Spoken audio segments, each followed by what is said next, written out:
দৈত্য শিশুসকলৰ প্ৰতি প্ৰহ্লাদৰ উপদেশ দুলৰী চন্দ।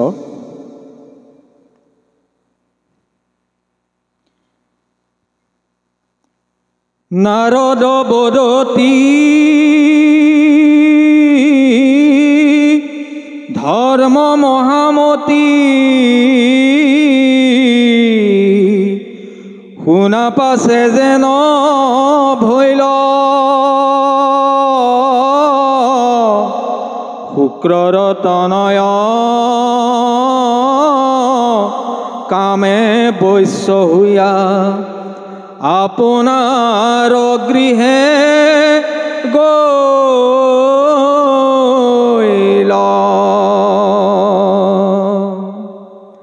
সেই সময়ত সবাকো দায়ায়ে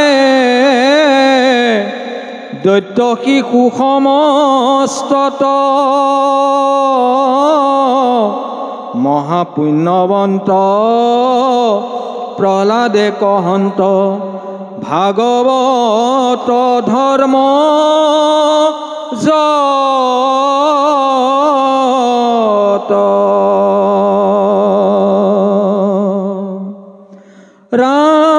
ৰাম দুৰ্লভ মনুষ্য জন্ম যিটো পায়া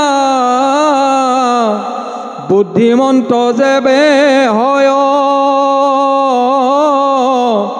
কুমাৰ কালত হুয়ায়ে কমত ভকতি কআচৰ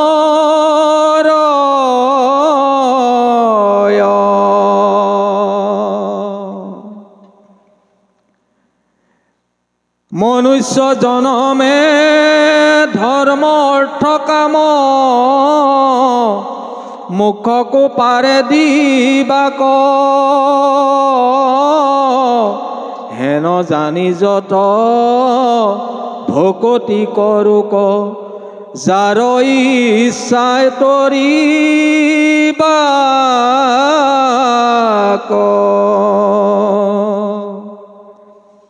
মনুষ্য শৰীৰ চঞ্চল সদায় কেতিক্ষণ একালে ধৰে কোটি কোটি জন্ম উপজি মৰিয়া মনুষ্য নুহি খেন্থৰে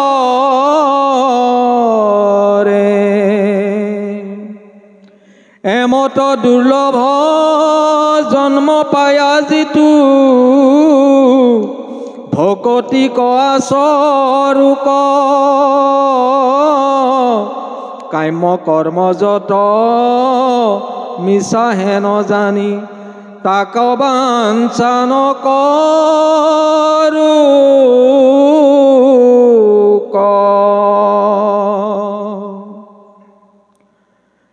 হে বিষ্ণুৰ চৰণ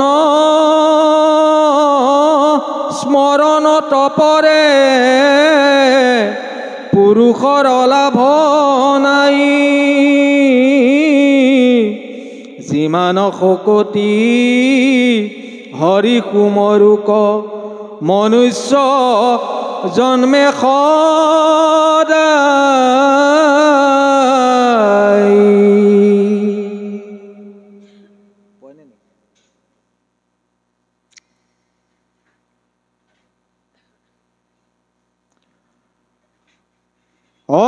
সমস্তৰে প্ৰিয় সুহৃদ আত্মা হেন জানি সমস্তৰে প্ৰিয় সুহৃদ আত্মা জগতৰে পিতা মাতা হেন জানিয়া ন বিষয় এৰিয়া হৃদয়ে হৰিক চিন্তা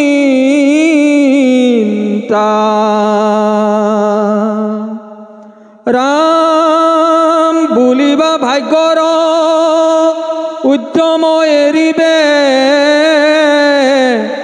কি কাৰ্যত লাগে আক ইহাৰ উত্তৰ শুনা নিৰন্তৰ দৈত্য শিশু মোৰ পাক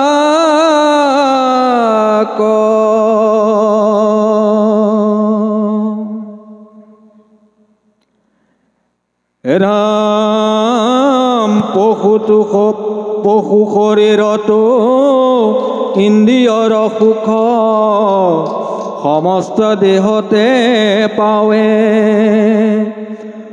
পূৰ্বৰ দিষ্টে যত্ন নকৰিবে আপুনি আখি মিলাৱে কৃষ্ণ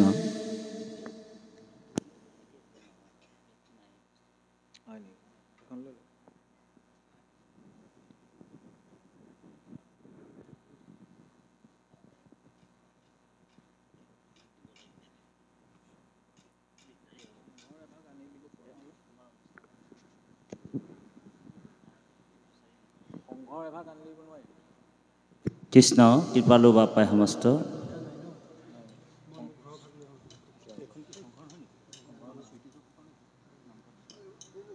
দৈত্য শিশুসকলৰ প্ৰতি প্ৰহ্লাদৰ উপদেশ ভাগৱত দুভাগ বেলেগ বেলেগ অহাৰ কাৰণে আমাৰ অকণমান খেলি মেলি হৈছে আৰু অমিল হৈছে মানুহৰ মাজত কিয় মিল হ'ব ভাগৱতেই যেতিয়া অমিল হৰি ৰাম কৃষ্ণ গতিকে বাৰু যাওঁ কি নহওক আমাৰ এভাগ ভাগৱত আমাৰ শ্ৰীমন্ত শংকৰদেৱ সংঘৰ আনিবৰ কাৰণে ইতিমধ্যে গৈছে ভকতে আনিব বাৰু কৃপালু বাপাই সমস্ত আপোনাসৱৰ শ্ৰীচৰণত ভক্তিপূৰ্ণ সেৱা জনাই আমি পাঠৰ সৰলীকৰণ কৰিবলৈ আগবাঢ়িছোঁ অনিচ্ছাকৃতভাৱে হৈ যোৱা ভুল ত্ৰুটিবিলাক আপোনাসৱ মাৰ্জনা কৰিব সকলোৱে এভাগি মনটো আমাৰ একস্থানত ৰাখিবৰ কাৰণে আমি এভাগি অমৃতবাণীৰে সেৱা জনোৱা হৈছে প্ৰভু ভগৱন্তৰ চৰণত সকলোৱে ঘোষা ভাগ গাম আমি সকলোৱে ধৰিব হে যদুপতি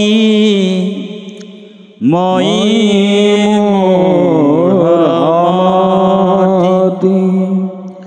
নাজানো সেৱা তোমাৰ কেৱলে তোমাৰ চৰণ পংকজে হৰণ কৰিলো ৰাম হৰণ কৰিলো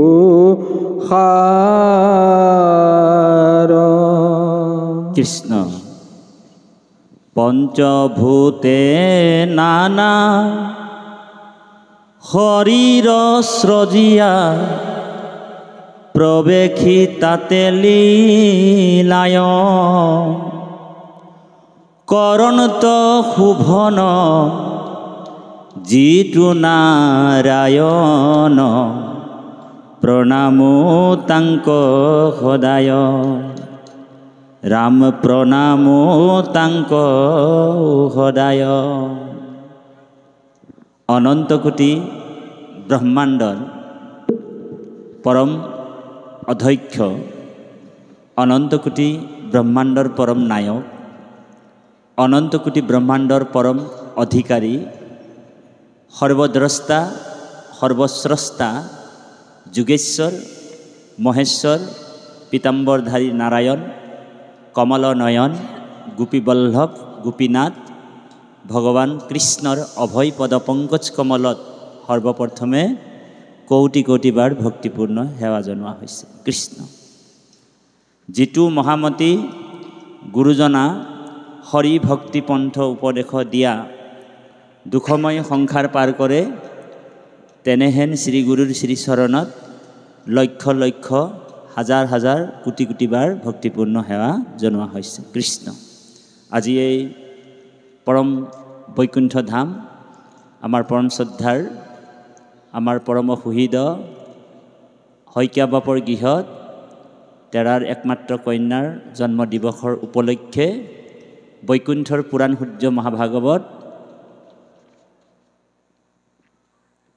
কল্পতৰু সূৰ্য মহাভাগৱত ভাগ নিৰন্তৰ দিনজোৰা কাৰ্যসূচীৰে শ্ৰৱণ আৰু কীৰ্তনৰ কাৰণে তেখেতে আপোনাৰ মহামহন্তক আমন্ত্ৰণ জনাই আনিছে।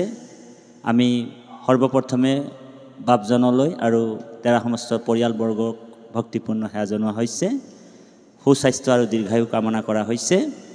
লগতে বাপজনৰ আমন্ত্ৰণ মৰ্মে আপোনাৰ মহামহন্ত পূব পশ্চিম উত্তৰ দক্ষিণৰ পৰা বিদুৰ উদ্ধৱ হৰ্দিক মহামহন্ত জ্ঞানে জ্যেষ্ঠ বয়োজ্যেষ্ঠ শাস্ত্ৰজ্ঞ বেদজ্ঞ আপোনাৰ মহামহন্ত আপোনাৰ হৃদয়ত প্ৰভু ভগৱন্ত কৃষ্ণ চৈতন্য হৈ আছে। আমি আপোনাসৱৰ শ্ৰীচৰণত কোটি কোটি বাৰ ভক্তিপূৰ্ণ সেৱা জনোৱা হৈছে কৃষ্ণ। লগতে ব্ৰজধামৰ গোপিনী স্বৰূপ আই মাতৃ সমস্তৰো শ্ৰীচৰণত কোটি কোটি বাৰ ভক্তিপূৰ্ণ সেৱা জনোৱা হৈছে। দেশৰ ভৱিষ্য যুৱক যুৱতী ছাত্ৰ ছাত্ৰী ভক্ত প্ৰহ্লাদ ধ্ৰুৱ শিশুসকলকো আমি ভক্তিপূৰ্ণ সেৱা জনোৱা হৈছে। আৰু আমাৰ পৰম শ্ৰদ্ধাৰ আঞ্চলিক শাখাৰ আমাৰ সুহৃদ বান্ধ আমাৰ নয়নমণি শইকীয়া বাপু আমি তেখেতকো ভক্তিপূৰ্ণ সেৱা জনোৱা হৈছে। লগতে আঞ্চলিক শাখাৰ জিলা শাখাৰ শ্ৰীমন্ত শংকৰদেৱ সংঘৰ গুৰুত্বপূৰ্ণ বিষয়ববীয়াসকল আহি উপস্থিত হৈছে। আমি তেৰা সমস্তকো ভক্তিপূৰ্ণ সেৱা জনোৱা হৈছে। আমাক এই স্থানলৈ আমন্ত্ৰণ কৰি অনা আমাৰ পৰম শ্ৰদ্ধাৰ নিৰূপণ শইকীয়া বাপকো আমি ভক্তিপূৰ্ণ সেৱা জনোৱা হৈছে। লগতে পাঠৰ আসন অলংকৃত কৰা আমাৰ সুহৃদ বান্ধৱ ৰূপেশ বৰা বাপৰ নামটো আপোনালোক জানেই। আমি যাৰ নামেই পৰিচয় আমাৰ বাপজনকো ভক্তিপূৰ্ণ সেৱা জনোৱা হৈছে। আৰু লগতে দেৰগাঁও জিলা শাখাৰ গোলাঘাট জিলা শাখাৰ প্ৰচাৰক আমাৰ বাপজন ৰাজপুত বাবকো ভক্তিপূৰ্ণ সেৱা জনোৱা হৈছে। গতিকে বাপ সমস্ত আপোনাসৱ মহামহন্তই ভাগৱত ধৰ্মৰ কথা জানে। তাতি বাপে আৰু বেলেগকৈ আপোনালোকক ভাগৱতৰ কথা কৈ আনন্দ দিব পৰা আমাৰ শক্তি নাই। আপোনাসৱ ঈশ্বৰৰ কথা সমস্তজনেই জানে। ভগৱান কৃষ্ণই গীতাত কৈছে যে হে অৰ্জুন, যিজনে মোক জানিলে আৰু তাৰ জানিবলৈ বাকী নাথাকে। যোনে কৃষ্ণক জানে তেওঁক আৰু জানিবলৈ বাকী একো নাথাকে। গতিকে আপোনাসৱ ভগৱানক চিনি পালে, ভগৱন্তৰ ওচৰত শৰণাপন্ন হ'ল আৰু ভগৱন্তৰ গুণনাম শ্ৰৱণ কীৰ্তন নিৰন্তৰে কৰি আছে। গতিকে আপোনাসৱক আৰু বেলেগকৈ ঈশ্বৰক পৰিচয় কৰি দিয়া বা আমাৰ শক্তি নাই। তথাপিও ভাগৱত আমি কিয় শুনিব লাগে? ভাগৱতত সদায় নৱ নৱ ৰসৰ উৎপন্ন হয়, সদায় নতুন ৰস। সেইকাৰণে ভকত ভোমোৰাই ঠেৰিগুৰি যথাতথা ভাগৱতৰ কথাবিলাক শ্ৰৱণ কৰিবলৈ যায়। যদ্যপি ভকতি মাধৱৰ নৱবিধ শ্ৰৱণ কীৰ্তন মহাশ্ৰেষ্ঠতৰ বুলি কৈছে। যদিও ভগৱন্তৰ 9বিধ ভক্তিয়ে শ্ৰেষ্ঠ ভক্তি বুলি কোৱা হৈছে। শ্ৰৱণ কীৰ্তন অৰ্চন বন্দন দাস্য সাক্ষ্য আত্মনিবেদন এনেকুৱা 9বিধ ভক্তি আছে। তাৰ ভিতৰতে এই শ্ৰৱণ আৰু কীৰ্তন শ্ৰেষ্ঠতম বা মহাশ্ৰেষ্ঠতম ভক্তি বুলি কোৱা হৈছে। গতিকে আমাৰ পৰম শ্ৰদ্ধাৰ বাপজনে কীৰ্তন কৰিছে, আপোনাসৱ শ্ৰৱণ কৰিছে। আৰু এই শ্ৰৱণৰ যোগেদিহে ভগৱন্ত আমাৰ হৃদি পদ্ম কৰ্ণ কুহুৰৰ দ্বাৰা প্ৰবিষ্টয়ম কৰ্ণেই ৰন্ধনেও স্নানং ভাৱো সৰুৰুহম ধুনুতি সামালম কৃষ্ণ সলিলৈস্য যথা সৰত কৰ্ণপথে ভকতৰ হিয়াত প্ৰৱেশী হৰি দুৰ্বাসনা হৰে সমস্তৰ জলৰ যতে কমল যেহেন শৰতকালে স্বভাৱত নিৰ্মল হয়। গতিকে কৰ্ণ কুহুৰৰ দ্বাৰা প্ৰভু ভগৱন্ত আনন্দস্বৰূপ, যি ভগৱন্তৰ আনন্দস্বৰূপ, যি সচ্চিদানন্দ ঘনানন্দ প্ৰেমানন্দ সহজানন্দ নিত্যানন্দ স্বৰূপানন্দ পূৰ্ণানন্দ প্ৰেমানন্দ, যি সেই আনন্দ 11টা উপাধি পাই থকা পৰম ব্ৰহ্ম পৰম আনন্দ এই শ্ৰৱণৰ যোগেদি আমাৰ হৃদি পদ্মত প্ৰকাশমান হ'ব বা বিদ্যমান হ'ব। আৰু হৃদয়ত থকা আমাৰ কোটি কোটি জন্মৰ যিবিলাক পাপ আছে, কোটি কোটি জন্মৰ পাপবিলাক আমাৰ কৃষ্ণ কথা শ্ৰৱণ কৰাৰ লগে লগে সকলো পাপবিলাক আমাৰ শৰীৰৰ পৰা নাইকিয়া হৈ যায়। সেইকাৰণে ভাগৱতত উল্লেখ আছে, জন্মান্তৰে ভৱেত পুণ্যম তদা ভাগৱত লভে। যাৰ কোটি কোটি জন্মৰ পুণ্য আছে সেইসকল ব্যক্তিহে ভাগৱতৰ কথা শুনিবলৈ সুবিধা পায়। ভাগৱতৰ দশম স্কন্ধত জগতগুৰু শ্ৰীমন্ত শংকৰদেৱে, পৰম গুৰু শ্ৰীমন্ত শংকৰদেৱে পদবন্ধে শুভা আৰম্ভণিতে কৈছে, এই ৰাম শতকোটি জনমৰ হে মহাপাপচয়, যিটো মনুষ্যৰ নিৰন্তৰে ভৈলাক্ষয়। ৰাম হিহিজন কৃষ্ণ কথা শুনিবা কপাৰে, পাপীৰ কাণত কথা হুচি হেন তাৰে। শতকোটি জনমৰ মহাপাপচয়, যিটো মনুষ্যৰ নিৰন্তৰে ভৈলা ক্ষয়। হিহিজন কৃষ্ণ কথা শুনিবাক পাৰে, পাপীৰ কাণত কথা হুচি হেন তাৰে। পাপীয়ে কৃষ্ণ কথা শুনিব নোৱাৰে। তেওঁক যদি নিমন্ত্ৰণ কৰা হয়, আমাৰ শইকীয়া বাপে নিমন্ত্ৰণ কৰিলেও তেওঁ ইয়ালৈ আহিব নোৱাৰে। গতিকে আমি সকলোৱে ইয়াত থকা যিমান আছে সকলোৱে পুণ্যৱান ব্যক্তি। এই ৰাম জন্মে জন্মে কৰি আছে পাপৰ পৰ্বত, আজোৰন্তে নাহে নাম তাহাৰ জিভাত। জন্মে জন্মে কৰি আছে পাপৰ পৰ্বত, আজোৰন্তে নাহে নাম তাহাৰ জিভাত। তেওঁ ৰাম নাম কৃষ্ণ নাম ল'ব নোৱাৰে। ৰাম নাম কৃষ্ণ নাম ল'ব কোনে পাৰিব? এই ৰাম জন্মে জন্মে কৰি আছে, জন্মে জন্মে আৰাধিছে, যিটো মহাহৰি, তাহাৰ জিভাত নাম আহে হৰ হৰি। তেওঁ ৰাম বুলি ক'ব পাৰিব, কৃষ্ণ বুলি ক'ব পাৰিব। গতিকে এই জিভাটো হৈছে যশোদা, বুজি পাইছেনে? যশোদাই যেনেকৈ কৃষ্ণক কি কৰিছিলে বাৰু? দোলনাত দোলাই আছিলে, হয়নে? ভগৱন্তক দোলনাত দোলাই থাকে নাই যশোদাই? ঠিক ভকতে কি কৰে, এই জিভাখনতে ভগৱন্তৰ নাম, ভগৱন্তৰ ৰূপ, ভগৱন্তৰ লীলা দোলনাত যেনেকৈ দোলাই থাকিব লাগে, ভকতেও সেই ৰাম কৃষ্ণ নামবিলাক দোলনাৰ নিচিনা দোলাই থাকিব লাগে। তেতিয়া এই হৃদয়টো হৈছে কি? এই হৃদয়টো হৈছে নন্দ। নন্দ মানে হৈছে আনন্দ। তাৰমানে এই হৃদয়ত তেতিয়াই আপোনাৰ আনন্দ হ'ব। এনেই সকলোৰ হৃদয়তে ভগৱান কৃষ্ণ আছেই, ভগৱান ক'তো নাই বুলি নাই কোৱা, হয়নে বাৰু? এই নামঘোষাত আছেনে? আছে যে কৰ্মত বিশ্বাস যাৰ হিয়াত থাকুন্ত হৰি, হয়নে? আতিশয় দূৰসন্ততা। সকলো প্ৰাণীৰ হৃদয়ত ভগৱান আছে, কিন্তু থাকিও নথকাৰ নিচিনা। কাৰণ সেইসকল মানুহৰ ঈশ্বৰৰ প্ৰতি সুদৃঢ় বিশ্বাস, দৃঢ় বিশ্বাস, আত্মবিশ্বাস নাই। সেইকাৰণে তেওঁলোকৰ হৃদয়তো ভগৱান আছেই, থকা স্বত্তেও তেওঁলোকে ভগৱানক লাভ কৰিব পৰা নাই। সেইকাৰণে বিশ্বাসে মিলয় হৰি, তৰ্কে বহু দূৰ। যিসকল ভগৱন্তক সুদৃঢ় বিশ্বাসে ভক্তি কৰিছে, ভগৱান কৈছে সুদৃঢ় বিশ্বাসে সখী লৈক আমাক, নকৰিবা ভয় কৰোঁ অংগীকাৰ। সুদৃঢ় বিশ্বাসে যিসকল ভকতে মোৰ ভক্তি কৰিছে, সেইসকল ভকতক মই কেতিয়াও এৰি যাব নোৱাৰোঁ।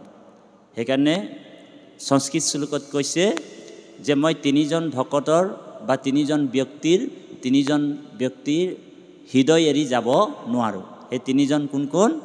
মত কথা বাচকম নিত্যম, যোনে মোৰ কথা কৈ থাকে, কৃষ্ণ কথা কয়, সেইজন ভকতৰ হিয়া মই এৰি যাব নোৱাৰোঁ। এক। আৰু দুই হৈছে মত কথা শ্ৰৱণীম ৰতম, মত কথা শ্ৰৱণী ৰতম, যোনে মোৰ কথা শুনি ভাল পায়, সেইজন ভকতৰো হিয়া এৰি মই যাব নোৱাৰোঁ। এইটো 2 নম্বৰ। তাৰপিছত কৈছে মত কথা প্ৰীতি মনসম, যোনে মোৰ কথা শুনি মনৰ পৰা আনন্দ লয়, আৰু বাৰে বাৰে কৃষ্ণ কথা শুনিবলৈ ইচ্ছা প্ৰকাশ কৰে। নাহম তেচ্ছামি তাম নৰহ। এই তিনিজন ভকতৰ হিয়া এৰি ভগৱন্ত কেতিয়াও যাব নোৱাৰে। সেই ভকতসকলৰ মই সদায় ভকতসকলে মোক হৃদয়তে লগ পাই থাকে। সেইকাৰণে ভাই বোলা মুখেৰাম হৃদয়ে ধৰা ৰূপ, এতে একে মুকুতি পাইবা কহিলো স্বৰূপ। গতিকে আমি পাঠৰ মাজত সোমাই যাম। সপ্তম স্কন্ধ ভাগৱত, 12টা স্কন্ধ ভাগৱতৰ আপোনাসব জানে। মূল সংস্কৃত ভাগৱত আছিলে 18,000 সংস্কৃত শ্লোক, 335টা অধ্যায়, 5,96,000 ইয়াৰ শব্দ আছিলে ভাগৱতৰ। কিন্তু আমাৰ জগতগুৰু শ্ৰীমন্ত শংকৰদেৱে, পৰম গুৰু শ্ৰীমন্ত শংকৰদেৱে তেৰাৰ অনুগামীসকলক লৈ মহাভাগৱত 14,009টা চতুৰ্ধিক শ্লোকত পদবন্ধ কৰিছে। একেবাৰে সলসলীয়া ভাষাতে সকলোৱে বুজিব পৰাকৈ স্ত্ৰী শূদ্ৰ অন্তজাতি তৰুক বুলি পদবন্ধে কহিলো ভাগৱত।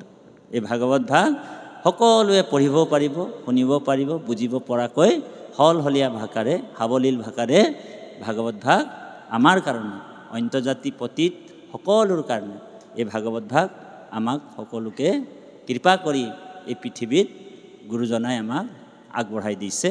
আৰু এই মহাভাগৱত শুনাৰ লগে লগে কোটি কোটি জন্মৰ পাপবিলাক আমাৰ নাইকিয়া হ'ব। কৃষ্ণ চৈতন্যময় কৃষ্ণ তেওঁৰ হৃদয়ত প্ৰকাশ হয়। সেইকাৰণে কথা শুনিলেহে গুচে মনৰ সংশয়। যিমানে আমি কথা শুনিম কৃষ্ণ কথা, সিমানে আমাৰ মনৰ যিবিলাক সংশয় আছে সেই সংশয়বিলাক আমাৰ দূৰ হৈ হৈ হৈ গৈ থাকিব। সেইকাৰণে বিষ্ণু বৈষ্ণৱৰ সংলভ কৈছে, আৰু এইটো ভক্ত প্ৰহ্লাদে দৈত্য শিশুসকলক কৈছে।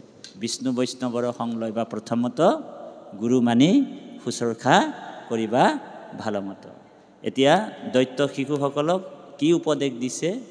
ভাগৱতৰ 12টা স্কন্ধত অকল ভগৱান কৃষ্ণৰ লীলা চৰিত্ৰৰ কথা কৈছে, কিন্তু এটা স্কন্ধত ভক্ত প্ৰহ্লাদৰ অকল ভকতৰ চৰিত্ৰৰ কথাটো বেছিকৈ আছে। সেই স্কন্ধটোৱে হৈছে সপ্তম স্কন্ধ ভক্ত প্ৰহ্লাদ চৰিত্ৰ।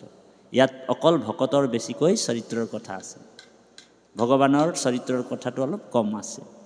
বাকীবিলাক স্কন্ধত ভগৱন্তৰে জন্ম কৰ্ম লীলা ৰহস্যৰ কথাটো বেছিকৈ আছে, কিন্তু এটা স্কন্ধত অকল ভকতৰ চৰিত্ৰৰ কথাটো বেছি আছে। সেইটোৱে হৈছে সপ্তম স্কন্ধ। সপ্তম স্কন্ধত অকল ভকতৰ কথা, কাৰণ ভকত আৰু ভগৱন্তৰ মাজত একো পাৰ্থক্য নাই বুলি ভগৱান নিজেই গীতাত কৈছে।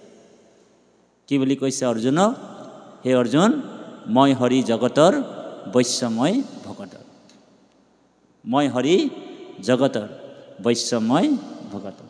মই ভকতৰ আণ্ডাৰত কাম কৰোঁ। সেইকাৰণে কৃষ্ণক পাইবাৰ জানা ভকতেহে পন্থা, এহি মানে কহে গীতা ভাগৱত গ্ৰন্থ। কৃষ্ণক পাবলৈ প্ৰথম এপ্লিকেশ্যনখন, আবেদনখন কাক দিব লাগিব? ভকতক, হয়নে? ভকতৰ ভকতি নকৰাকৈ কোনো মোক লাভ কৰিব নোৱাৰে। সিদ্ধিৰ ভৱতি বানেতি অচ্যুত সেবিনাম। তেতিয়াই আপোনাৰ মোৰ সিদ্ধি হ'ব, যেতিয়া আমি ভকতৰ সেৱা কৰিম। সেইকাৰণে দেৱতো তীৰ্থটো কৰি ভকতেহে বৰ, ভকতক ভজিলে গুচে কৰ্ম জ্বৰ। দেৱতাতকৈ তীৰ্থতকৈও ভকত শ্ৰেষ্ঠ বুলি কৈছে। সেইকাৰণে ভকতক দেখি কোনোবা যদি নমস্কাৰ এটাও কৰে বা কৃষ্ণ বুলি কয়, তেওঁৰ কোটি জন্মৰ পাপ নাইকিয়া হ'ব বুলি কৈছে। সেইকাৰণে ভগৱান কৃষ্ণই দশম স্কন্ধত কৈছে, মোৰ ভকতৰ কেতিয়াও নিন্দা নকৰিবা। ভকতেই মোৰ হৃদয় বুলি কৈছে, হৃদয়। ভকত মোৰ হৃদয় আৰু ময়ো ভকতৰ হৃদয় বুলি কৈছে। গতিকে সেইকাৰণে ভকতৰ নিন্দা যদি কৰা হয়, ভগৱানৰ নিন্দা কৰা হয়। সেইকাৰণে ভগৱান কৃষ্ণই দশম স্কন্ধত কৈছে, এই ৰাম ভকতক দেখি যিটো নকৰে ভকতি, মোক মাত্ৰ ভকতি কৰয় মূঢ় মতি। ভকতক দেখি নকৰৈ ভকতি, ভগৱানে নিজেই কৈছে, মোক মাত্ৰ ভকতি কৰয় মূঢ় মতি। এ ৰাম তাৰ সম শত্ৰু মূঢ় নাই সংসাৰত, ভকতক নিন্দি মূৰ বুকে মাৰি খায়। তাৰ সমান শত্ৰু মোৰ এই সংসাৰত নাই। ভকতক নিন্দা কৰি তেওঁ মোৰ বুকুত মাৰি খায় বুলি কৈছে। সেইকাৰণে ভকতক যদি আপুনি মই সেৱা এটা কৰিব পাৰোঁ, বা 10জন ভকতক মাতি আমাৰ বাপজনে যেনেকৈ আজি সেৱা শুশ্ৰূষা কৰিছে নবিধ ভক্তিৰে, আমিও যদি ভকতৰ সেৱা কৰি থাকিম, ভগৱন্তক নিশ্চয় সন্তুষ্ট হৈ থাকে। আৰু ভকত যেতিয়া অসন্তুষ্ট হ'ব, আপুনি জানিব ঈশ্বৰ আপোনাৰ প্ৰতি অসন্তুষ্ট হ'ব। ভকত যদি সন্তুষ্ট হৈ থাকে, তেতিয়াহ'লে ঈশ্বৰ আপোনাৰ প্ৰতি সন্তুষ্ট হ'ব। ভকত যদি অসন্তুষ্ট হয়, জানিব আৰু যে সেইদিনাখনৰ পৰা আপোনাৰ দিন বেয়া আহি গ'ল। আৰু সেইকাৰণে ভকতক সদায় আপুনি মই ভক্তি কৰিব কৈছে। সেইকাৰণে ইয়াতে দৈত্য শিশুসকলক কৈছে, ভক্ত প্ৰহ্লাদ কাৰ পুত্ৰ আছিলে? হিৰণ্য আদি দৈত্য হিৰণ্যকশিপুৰৰ একমাত্ৰ পুত্ৰ। 4জন আছিল, তাৰ ভিতৰত ভক্ত প্ৰহ্লাদ একেবাৰে কনিষ্ঠ পুত্ৰ আছিল। আৰু ভক্ত প্ৰহ্লাদক গৰ্ভতে নাৰদে এই ভাগৱত ধৰ্মৰ কথা ভক্ত প্ৰহ্লাদে গৰ্ভতেই শ্ৰৱণ কৰিছিলে নাৰদৰ পৰা। কেনেকৈ কৰিছিলে? এদিন কি হ'ল, হিৰণ্যকশিপুৰে তপস্যা কৰিবলৈ গৈছিলে, আপোনালোক জানে। আৰু তপস্যা কৰিবলৈ যাওঁতে ইন্দ্ৰই কি কৰিলে, ভাৱনা এটা হ'ল ইন্দ্ৰৰ। দেৱতাসকল, কিছুমান দেৱতা অকণমান ভয়াতুৰ দেৱতা, আপোনালোক জানে। আৰু অকৃতকাৰ্য কৰ্ম কৰে, মানে বেয়া কৰ্ম কৰে দেৱতাসকল। হিৰণ্যকশিপুৰৰ ৰাজ্যত আহি কায়াধু গৰ্ভৱতী আছিল। কায়াধুক হৰণ কৰি লৈ গুচি গ'ল আৰু কায়াধুক মাৰিবলৈ লৈছিলে। তেতিয়া গৰ্ভৱতী আছিল কায়াধু।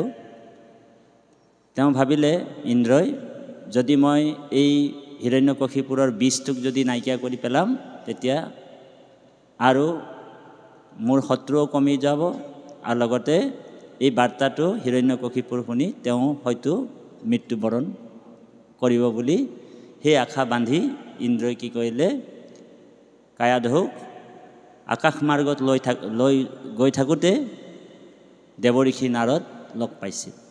দেৱঋষি নাৰদে ইন্দ্ৰৰ এই কৰ্মটো দেখি তেওঁক গৰিহণা দিলে যে স্ত্ৰী জাতিক আৰু লগতে গৰ্ভৱতী, তুমি তোমাৰ নিচিনা এজন ভাল দেৱতা, ইন্দ্ৰ স্বৰ্গৰ দেৱতা এনেকুৱা অকৰ্ম কৰাটো বেয়া পালে, আৰু ধিক্কাৰ দিয়াৰ পাছতে কায়াধুক এৰি ইন্দ্ৰ অন্তৰ্ধান হৈ গুচি গ'ল। তেতিয়া সেই কায়াধুক কি কৰিলে, নাৰদে নিজৰ আশ্ৰমলৈ লৈ আহিল। আৰু নিজৰ আশ্ৰমত আনি কায়াধুক এটা আশীৰ্বাদ দিলে যে হে কায়াধু, তোমাৰ ইচ্ছা কৰি তুমি তোমাৰ মানে স্বামী যিহেতু 10,000 বছৰ তপস্যা কৰিবলৈ গৈছে, 10,000 বছৰ, আৰু তুমি ইচ্ছা কৰি তোমাৰ গৰ্ভটো 10,000 বছৰলৈকে গৰ্ভধাৰণ কৰি ৰাখিব পাৰিবা। আৰু যেতিয়া সেই দেৱঋষি নাৰদৰ তাতে দেৱঋষি নাৰদে কায়াধুক আগধৰাতে বহাই ভাগৱতৰ পৰম যি গুপুত জ্ঞান, আত্মতত্ত্ব জ্ঞানবিলাক যেতিয়া কায়াধুক শ্ৰৱণ দিয়াইছিলে, তেতিয়া সেই গৰ্ভত থকা শিশুটো ভক্ত প্ৰহ্লাদে শ্ৰৱণ কৰিলে, আৰু শ্ৰৱণ কৰাৰ লগে লগে তেওঁ অমৰ হৈ গুচি গ'ল। সেইকাৰণে আপোনালোক জানে যে হিৰণ্যকশিপুৰে প্ৰহ্লাদ পুত্ৰক নানান দুৰ্গতি দিলা, হৰিৰ নামৰ প্ৰভাৱে তাহান লোম নলৰিলা, হয়নে? হিৰণ্যকশিপুৰে ভক্ত প্ৰহ্লাদক নানান দুৰ্গতি দিলা, হৰিৰ নামৰ প্ৰভাৱে তাহান নোম নলৰিলা।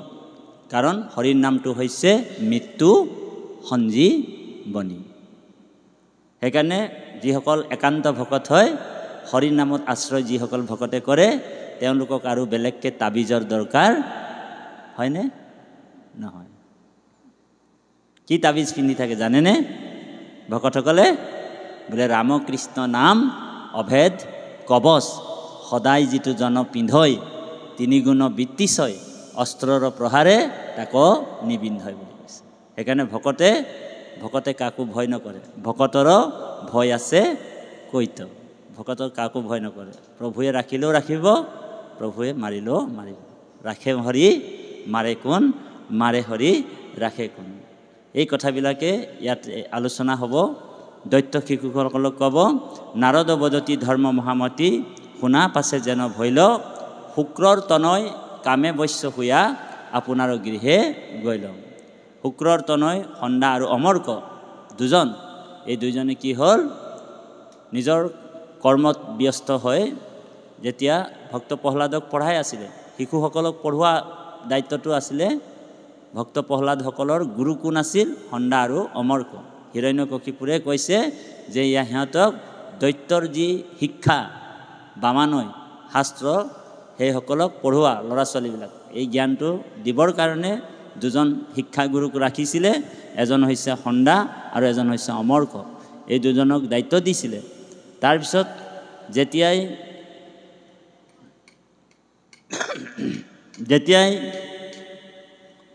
সন্দা আৰু অমৰ্ক নিজৰ গৃহকৰ্মত ব্যস্ত হৈ যায় তেতিয়া কি কৰে সেই সময়ত সবাকো দায়ায়ে দৈত্য শিশু সমস্তক দয়া কৰি কোনে মহাপুণ্যবন্ত প্ৰহ্লাদে কহন্ত ভাগৱত ধৰ্ম যত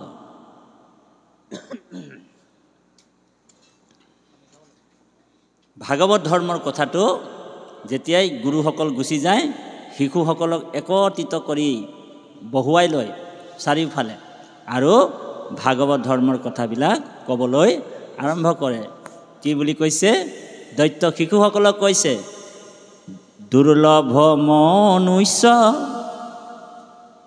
জন্ম যিটো পায়া বুদ্ধিমন্ত যেবে হয় কুমাৰ কালত খুয়া একমত ভকতিক আশ্ৰয় দৈত্য শিশুসকলক কি বুলি ক'লে ভক্ত প্ৰহ্লাদে সেইজন বুদ্ধিমান ব্যক্তি সেইজন জ্ঞানী মানুহ বোলে কোনজন যিজনে কুমাৰ কালৰ পৰাই ভাগৱত ধৰ্ম গ্ৰহণ কৰে সেইকাৰণে দুৰ্লভম মনুষ্যম দেহা মানুহৰ জন্মটো বহুত দুৰ্লভ পাবলৈ বহুত টান আপুনি মই আজি মানুহৰ জন্ম পাইছোঁ এই জন্মটো পাবলৈ বহুত টান বুলি কৈছে দুৰ্লভ বুলি কৈছে দুৰ্লভম মনুষ্যম দেহা তদপি অৰ্ধুবম অৰ্থদম কিন্তু চাবা আকৌ তদপি মানে কিন্তু তদপি অৰ্ধুবম অৰ্থদম সেইকাৰণে কৈছে কুমাৰো আচৰে প্ৰাগ ধৰ্মানী ভাগৱত কৰিও কুমাৰ কালে ভাগৱত ধৰ্ম এই কথাটোকে ভক্ত প্ৰহ্লাদে কৈছে যে ভাগৱত ধৰ্ম কুমাৰ কালৰ পৰাই আমাক শিকিব কৈছে এতিয়া আমি আমাৰ ভাৱনাবিলাক কেনেকুৱা মানুহৰ যে 60 বছৰ হওক ৰিটায়াৰ হ'ম তাৰপিছতে নামঘৰ যাম হয়নে আমাৰ ল'ৰা ছোৱালীবিলাকক খুব কম দেখা যায় নামঘৰবিলাকত নপঠিয়ায় ভকতৰ সংগ ল'বলৈ নপঠিয়ায় কি বুলি কৈছে সেইকাৰণে হিন্দীত কৈছে বোলে बचपन में सिखाया है धराधाम सत्य है बचपन में सिखाया है धराधाम सत्य है সৰু টাইমত লৰালি কালত শৈশৱ সময়তে কি শিকালে যে তোমালোকৰ কাৰণে এই সংসাৰখনে মূল বস্তু बचपन में सिखाया है धराधाम सत्य है जवानी में सिखाया है अर्थ काम सत्य है और जवानी काমৰ মানে যৌৱন টাইমত কি শিকায় যেতিয়া ল'ৰা ছোৱালী ডাঙৰ হয় যৌৱন হয় তেওঁলোকক এটা জ্ঞান দিয়া হয় যে তোমালোকৰ কাৰণে ল'ৰা এতিয়া ঘটি লোৱা এতিয়া মানে পুৰা ঘটি লোৱা যিমান পাৰা কাৰণ টকা পইচাই অৰ্থ কামে সত্য হয় और पंछी पिंजड़े से उड़ गया, पंछी पिंजड़े से उड़ गया, अभी बताता है राम नाम सत्य है। বুজি পাইছেনে? গতিকে যেতিয়া বোলে এই শৰীৰটোৰ পৰা জীৱাত্মা ওলাই গুচি যায়, মানুহবিলাকে ডেড বডিটোক কৈছে, হয়নে? ৰাম নাম সত্য হে, ৰাম নাম সত্য হে, ৰাম নাম সত্য হে। গতিকে আমি শিশু অৱস্থাৰ পৰাই যদি আমি ল'ৰা ছোৱালীবিলাকক ভাগৱত ধৰ্মৰ কথা শিকাওঁ, তেতিয়া নিশ্চয় তেওঁলোকে ভগৱন্তক তেখেতলোকে হৃদয়তে লগ পাব পাৰে। আৰু এজন মাতৃ পিতৃৰ প্ৰথম উদ্দেশ্য, আপুনি বহুত ল'ৰা ছোৱালীবিলাকক নিশিকালৈ এটা বস্তু শিকাব, কি যে ভগৱন্তক চিনাকি কৰাই দিব। পিতৃ মাতৃৰ দায়িত্ব ল'ৰাটোক ছোৱালীজনীক ভগৱন্তক চিনাকি কৰি দিব লাগে। এতিয়া সেইকাৰণে আমাৰ ইয়াত এই কালি পৰহি ইউটিউবত দিয়ে আছে, আজিও দিছে, এজন ডক্টৰ বনালে ল'ৰাটোক, বৰদলৈ লিখে, হয়নে? আপোনালোক পাইছেনে নাই জানো, হয়নে? সব ল'ৰাটোক পঢ়া লিখা কৰাই PhD দিয়াই ডক্টৰ বনালে, কিন্তু সংস্কাৰ নকৰালে। আজি আমাৰ ল'ৰা ছোৱালীবিলাক যি ইয়াত আহিছে, কিমান সুন্দৰ এটা পৰিৱেশ, হয়নে? এই ল'ৰা ছোৱালীবিলাক যেতিয়া কৃষ্ণক চিনি পালে, এই ল'ৰা ছোৱালীবিলাক যেতিয়া আগলৈ ইঞ্জিনিয়াৰ হওক, ডক্টৰ হওক, লাগিলে আমেৰিকাতে চাকৰি কৰক, এই সংস্কাৰটো তেওঁলোক জীৱনভৰ নাপাহৰিব যে মোৰ দেউতাই কেৱল ভগৱানৰে ভক্তি কৰিছিলে, কৃষ্ণক চিনি পাইছে, কৃষ্ণকে আমাক চিনাকি কৰি দিছে। গতিকে গুৰু শ্ৰীমন্ত শংকৰদেৱ আদৰ্শৰে আদৰ্শিত হ'লে এখেতলোকে একদম বহুত ধনী মানুহ হৈ গ'লেও নিজৰ পিতৃৰ সেই কথাবিলাক, মাতৃৰ কথাবিলাক কেতিয়াও বিস্মৰণ নহয়। গতিকে এই আদৰ্শ, এইটোৱে আমাৰ মূল আদৰ্শ। নহ'লে আজি অসমত কিমান বৃদ্ধাশ্ৰম হ'ল কোনো হিচাপেই নাই, হয়নে বাৰু? নিজৰ ল'ৰাটোৱে যদি নিজৰ বাপ মাক চিনিয়ে নাপায়, তেনেহ'লে আৰু কি হ'ব? গতিকে কৃপালু বাপাই সমস্ত এই ভক্ত প্ৰহ্লাদৰ দ্বাৰা আমি কথাবিলাক, আমাৰ বাপজনে অতি উত্তম পাঠ এটা ওলাই দিছিলে আমাক, আমি তাৰ শ্ৰী চৰণত ভক্তিপূৰ্ণ সেৱা জনোৱা হৈছে। তাৰপিছত কৈছে, কুমাৰ কালত হোয়া একমত ভকতিক আশ্ৰয়, মনুষ্য জনমে ধৰ্ম অৰ্থ কাম মুখ্যকো পাৰে দিবাক, হেন জানি যত ভকতি কৰোক যাৰ ইচ্ছা তৰিবাক। গতিকে ভকতি কৰিলে কি হ'ব? ধৰ্ম, অৰ্থ, কাম আৰু মুখ্য, এই চতুৰ্বৰ্গ সাধন ভকতি কৰাৰ লগে লগে আপুনি পাই যাব। আপুনি নিবিচাৰিলেও ভগৱানৰ ভকতি কৰিলে আপোনাৰ ধৰ্ম হ'ব, অৰ্থ, টকা পইচা সকলো বস্তু পাব, আপোনাৰ কামনাবিলাকো পূৰ্ণ কৰিব কৃষ্ণই, আৰু মুখ্যকো পাৰে দিবাকো, আপোনাৰ যি মানুহৰ মুক্তিৰ যিটো দুৱাৰ, ভগৱন্তৰ পৰম পদ পোৱাৰ যিটো পথ, সেই পথটো তেওঁৰ কাৰণে মুকলি হৈ যায়। সেইকাৰণে মনুষ্য শৰীৰৰ চঞ্চল সদায়, কেতিখনে কালে ধৰে, কোটি কোটি জন্ম উপজি মৰিয়া মনুষ্য নুহি হেন্ত। ইয়াত এটা বৰ ডাঙৰ কথা কৈছে বাপাই, সমস্ত গুৰুত্বপূৰ্ণ কথা, যে কোটি কোটি জন্ম উপজি মৰিয়া মনুষ্য নুহি হেন্ত। মানুহৰ জন্মটো কোটি জন্ম 84 লক্ষ জনী ভ্ৰমণ কৰাৰ পিছতো মানুহ জন্ম হয়তো নাপাবও পাৰে। ব্ৰহ্মায়ো বাঞ্ছা কৰে মানুহৰ জন্ম পাবৰ কাৰণে, ব্ৰহ্মায়ো বাঞ্ছা কৰে যে মানুহৰ জন্মটো মই পাওঁ আৰু ভগৱানৰ ভকতি কৰোঁ, এই বুলি আশা কৰি আছে। গতিকে তথাপিও ব্ৰহ্মায়ো মানুহৰ শৰীৰটো নাপায়, মানুহৰ জন্মতেহে, মনুষ্য জন্মতেহে ভকতি হয়, এই কথাটোকে ইয়াতে উল্লেখ কৰিছে। গতিকে আপুনি জীৱবিলাক ভগৱানৰ কৃপাত, আজি কৃষ্ণ কৃপা নকৰিলে মই আজি ভগৱানৰ এই ভকতিটো লাভ কৰিব নোৱাৰিলোহেঁতেন।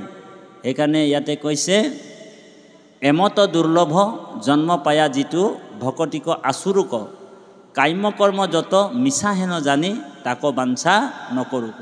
গতিকে এই কামনা বাসনা ভোগ বিলাসত বিষয় আদি সুখত যাতে আপুনি মই আবদ্ধ নহয়, কেৱল মাত্ৰ ঈশ্বৰক ভকতি কৰক। ভকতি কৰিলে আপুনি সকলো বস্তু নিজে নিজেই পাই থাকিব। ভগৱন্তক নিবিচাৰিলেও ভগৱন্ত আপোনাক সকলো বস্তু দিব, হয়নে বাৰু? কাৰণ ৰাম অন্তৰ্যামী সবকা স্বামী। ভগৱন্ত ভকতৰ কি লাগে কি নালাগে ভগৱন্ত সব জানে। আপুনি নিবিচাৰাকৈ ভগৱন্ত আপোনাক দিব, যথা সময়ত আপোনাক সেই বস্তুবিলাক আপোনাক দি থাকিব। গতিকে আপোনাক যদি আগতীয়াকৈ ঢেৰ সম্পত্তি দি দিলে, টকা পইচা দি দিলে, তেতিয়া ভগৱন্তক আমি পাহৰিয়ে যাম। সেইকাৰণে ভগৱানক ভাবে ভকতজনক মই যদি বহুত টকা ঐশ্বৰ্য বিভূতি দি দিম, তেতিয়া ভকতজনে মোক পাহৰি যাব। সেইকাৰণে ভকতক সদায় ভগৱন্ত এটা ভাৰসাম্য ৰাখি থয়। ভকতক পটককৈ ধন টকা পইচা ঐশ্বৰ্য বিভূতি নিদিয়ে, আৰু ভকতে নিবিচাৰে। যিজন প্ৰকৃত ভকত হয় তেওঁ ঐশ্বৰ্য বিভূতি ধন টকা পইচা নিবিচাৰে। ভকতে কি বিচাৰে বাৰু জানেনে? এই ৰাম নমাংগু হুক ভোগ, সকলোৱে গাব। নলাগে মুকুতি তোমাৰ চৰণে মাঙো, অমূল্য ভকতি। হে ৰাম মুখে লৌক নাম মোৰ, কৰ্ণে তব কথা, হৃদয়ত পাদ পদ্ম থাকুক সৰ্বথা। হে ৰাম সজ্জনৰ সংগ নুগো, চুক সৰ্বক্ষণ, এতেকে প্ৰসাদ মাগো তোমাৰ চৰণে। ভকতে ভগৱানক কি বিচাৰে? যে নমাংগুহু সুখ ভোগ, মোক সুখ ভোগ নালাগে প্ৰভু, নালাগে মুকুতি, মোক সেই মুকুতিও নালাগে। তোমাৰ চৰণে মাংগো অমূল্য ভকতি, কেৱল মোক ভকতি দিয়ক প্ৰভু, তোমাৰ পদপদ্ম যাতে মই নাপাহৰোঁ। এই অমূল্য ভক্তিটোৱে ভগৱন্তক বিচাৰে। নমাংগুহু সুখ ভোগ, নালাগে মুকুতি, তোমাৰ চৰণে মাংগো অমূল্য ভকতি। মুখে লৌক নাম মোৰ, কৰ্ণে তব কথা, হৃদয়ত পাদপদ্ম থাকুক সৰ্বথা। যাতে তোমাৰ নাম মোৰ মুখত যাতে অৰ্শনিশে বাজ হৈ থাকে, আৰু তোমাৰ জন্মলীলা ৰহস্যবিলাক যাতে এই কৰ্ণত যাতে মই শ্ৰৱণ কৰিব পাই থাকোঁ, হয়নে? আৰু এই ভকতৰ সংটো যাতে, ভকতৰ সংগৰ পৰা আমাক কেতিয়াও তুমি বঞ্চিত নকৰিবা, সেই কামনাটো ভকতৰ থাকিব লাগে। সেইকাৰণে আপুনি ময়ো ভগৱন্তক যে সদায় গাই থাকোঁ, কৃপাৰ সাগৰ দৈৱকী নন্দন, পুৰিও মনৰ কাম, ভকতৰ সংগ সদানুগো চুক, মুখে তোৱা গুণ নাম। ভক্ত প্ৰহ্লাদক যেতিয়া ভগৱন্ত নিৰসিংহ ভগৱানে দৰ্শন দিলে, নিৰসিংহ ভগৱানে ভক্ত প্ৰহ্লাদক অফাৰ দিছে, হে ভক্ত প্ৰহ্লাদ, মানে লোভৰ টোপ এটা দিছে, কিজানি মোৰ ভকতে কামনা বশত হৈ কিনি কিজানি মোক মাতিছিলেহি। সেইকাৰণে ভক্ত প্ৰহ্লাদক কৈছে যে হে ভক্ত প্ৰহ্লাদ, যোনে মোৰ দৰ্শন পালে নাহি তাৰ পুৰাণা গমন, যি মোক দৰ্শন পাইছে তেওঁৰ জন্ম মৃত্যু আৰু নহয়। গতিকে তোমাক এটা মই বৰ দিব বিচাৰিছোঁ, গতিকে তুমি এটা বৰ লৈ লোৱা। তেতিয়া ভক্ত প্ৰহ্লাদে কৈছে, তোমাৰ মই অকাম ভিত্ত, তুমি মোৰ নিষ্কাম স্বামী। তুমি মোক বেপাৰী বুলি ভাবিছা নেকি? চিধা চিধি কথা, বুজিছেনে?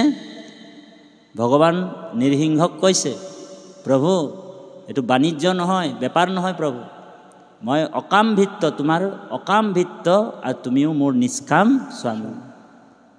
আৰু ভক্ত প্ৰহ্লাদে বৰ সাংঘাতিক কথা এটা কৈছে, যিজন তোমাক খোজে সেইজন ভকত হ'ব।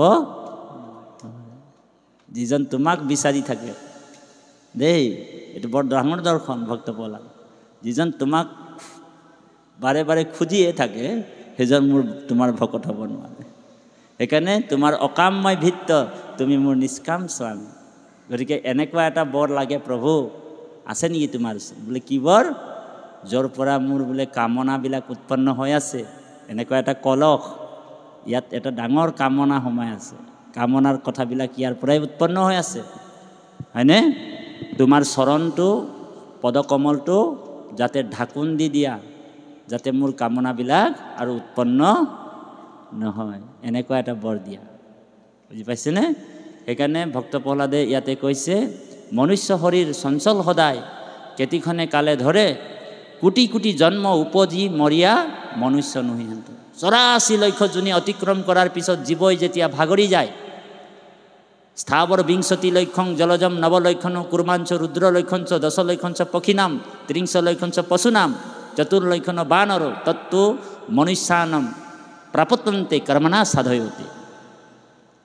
84 লক্ষ কি স্থাৱৰ 20 লক্ষণ, গছ গছনি তৰুলতা হয় 20 লাখ বাৰ জন্ম হৈছে। আপুনি মই গছ গছনি তৰুলতা আছে, আমি বুজি পাইছেনে?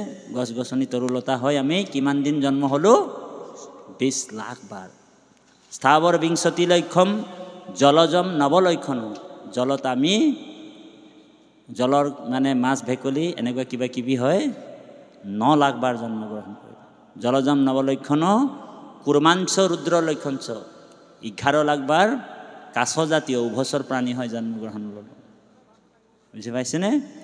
তাৰপিছত 10 লক্ষঞ্চ পক্ষী নাম, চৰাই চিৰিকটি এনেকুৱা আমি 10 লাখ বাৰ পক্ষী জন্মত আছিলোঁ। 30 লক্ষঞ্চ পশু নাম, 30 লাখ বাৰ আমি পশুজনী ভ্ৰমণ কৰিলোঁ। পশু আমি এদিন গৰুৰ পেটত সোমাই আহিছিলোঁ, গৰু আমাৰ মা আছিল। আমি গাধৰ পেটত সোমাই আহিছোঁ, গাধজনীও মোৰ মা আছিল। আমি জেঠীৰ পেটত সোমাই আহিছোঁ, জেঠীজনীও মোৰ মা আছিল। আমি সাপৰ পেটত সোমাই আহিছোঁ, সাপজনীও মোৰ মা আছিল। সেইকাৰণে কিছুমান বাপৰ চাব, কিছুমান মানুহৰ অকণমানতে কথা এটা ক'বই নোৱাৰি টিকিচকৈ উঠেই, হয়নে? তাৰমানে 20% সংস্কাৰটো তেওঁ সেই সাপজনীৰ পৰা লৈ আহিছে আৰু এইবাৰ ভগৱানৰ কৃপাত তেওঁ মানুহৰ জন্মটো পাইছে। বুজি পাইছেনে? সংস্কাৰটো অকণমান হ'লেও থাকি যায়, 20% হ'লেও থাকি যায়। বুজি পাইছেনে? সেইকাৰণে 30 লক্ষঞ্চ পশু নাম চতুৰ্লক্ষণ বানৰ, 4 লাখ বাৰ আমি বানৰ জন্ম। আৰু কৃষ্ণৰ কৃপাত ভগৱানে চিন্তা কৰি ভাবিছে যে এই মানুহটোক আমি ইমান দিন গছ তৰুলতা তৃণ পশুত জন্ম দিলোঁ, এইবাৰ মানে মানুহৰ জন্মটো দি দিছে। এইটো এটা গল্ডেন চান্স আপোনাক মোক দিছে, এইটো এটা গল্ডেন চান্স। সেইকাৰণে এই যে গৰ্ভত যেতিয়া শিশুটো থাকে, ভৰি দুটা ওপৰ ফালে, হয়নে?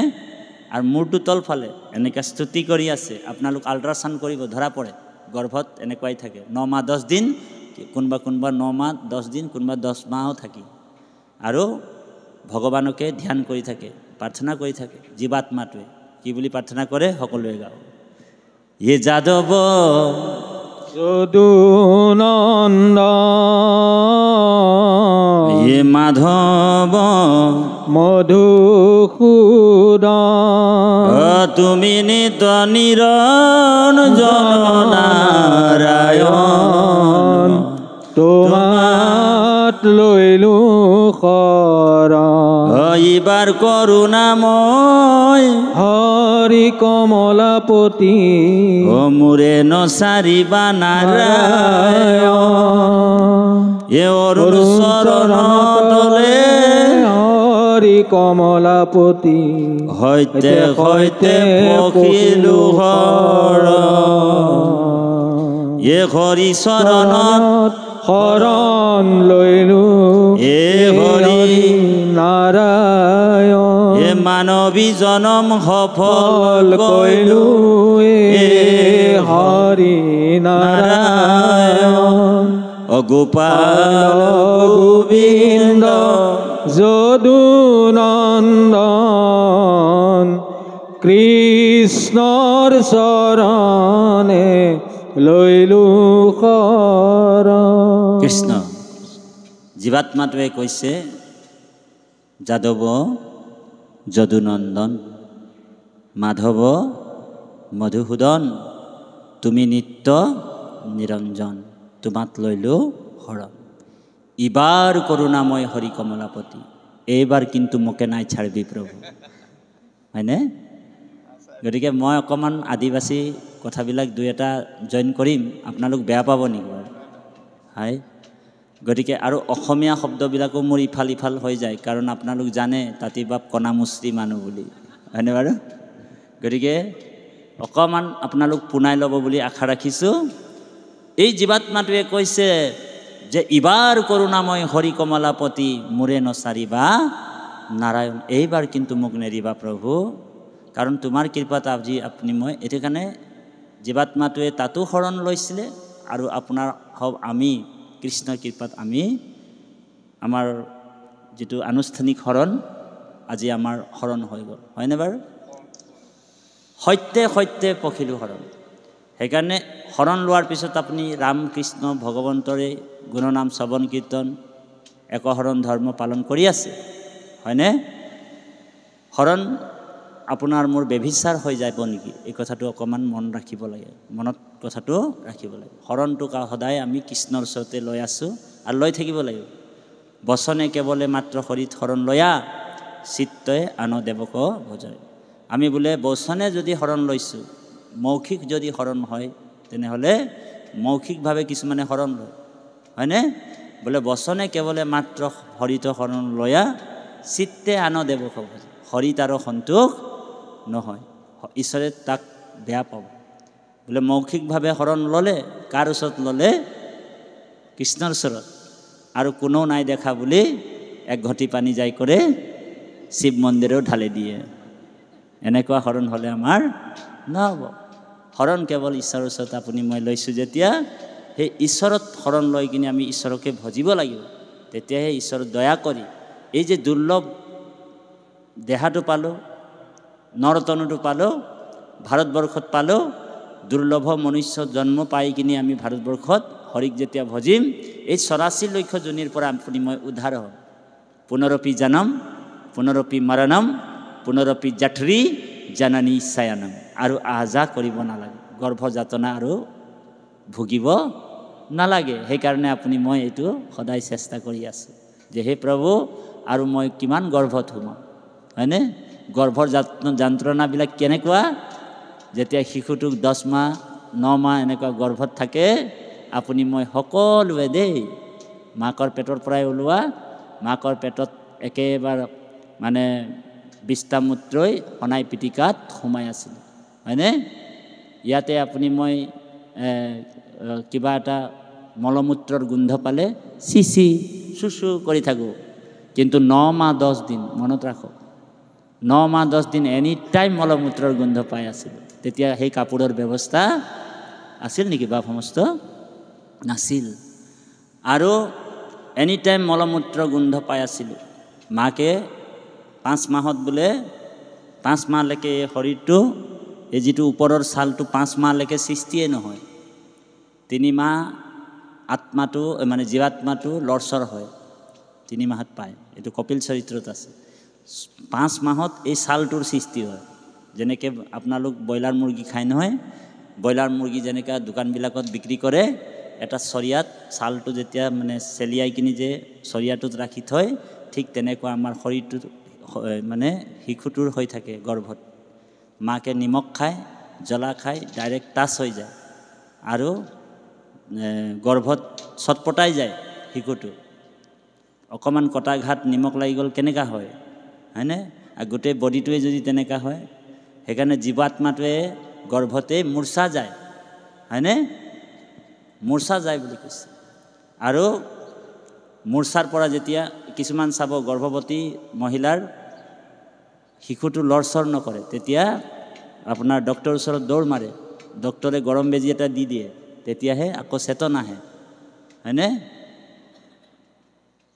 সেইকাৰণে আৰু গৰ্ভত যেতিয়া তেওঁ মূৰ্ছিত হোৱাৰ পৰা যেতিয়া চেতন আহে গৰ্ভতে তেওঁ প্ৰতিজ্ঞা কৰে মা মই গৰ্ভত থাকোঁতে তুমি মোক বহুত টেঙা জ্বলা খুৱাই আছা হয়নে ৰবা মা মই ভূমিষ্ঠ হ'ব দিয়া তাৰপিছত তোমাকো বহুত মই টেঙা জ্বলা খুৱাই দিম দেই সেইকাৰণে আমাৰ ল'ৰা ছোৱালীবিলাক যে আমাক এতিয়া টেঙা জ্বলা দি আছে আমিও টেঙা জ্বলা সেই ল'ৰা ছোৱালীবিলাকক ক'ম কৃষ্ণ হয় জেনেৰেটাৰ নাই নেকি আছে জানো জেনেৰেটাৰ জেনেৰেটাৰ নাই হ'ব সকলো নাম ধৰি দিম সকলো নাম এষাৰ ধৰিছোঁ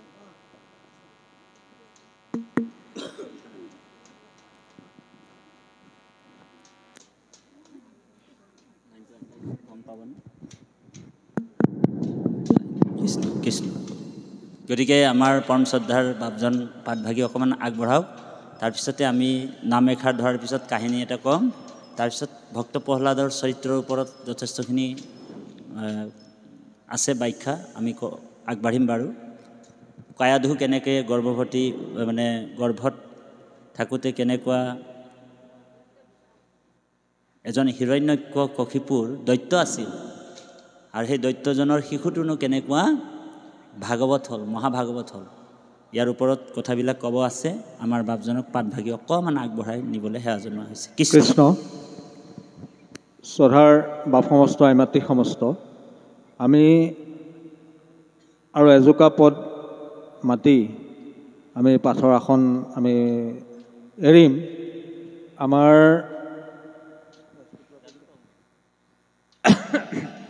আমাৰ শ্ৰদ্ধাৰ দাদুল বাপজনাক আমি পাঠৰ আসনলৈকে আহিবলৈ আমি অনুৰোধ জনাইছোঁ কৃষ্ণ আমি এজোকা মাতি আমি দাদুল বাপক পাঠৰ আসন ভাগ অৰ্পণ কৰিম কৃষ্ণ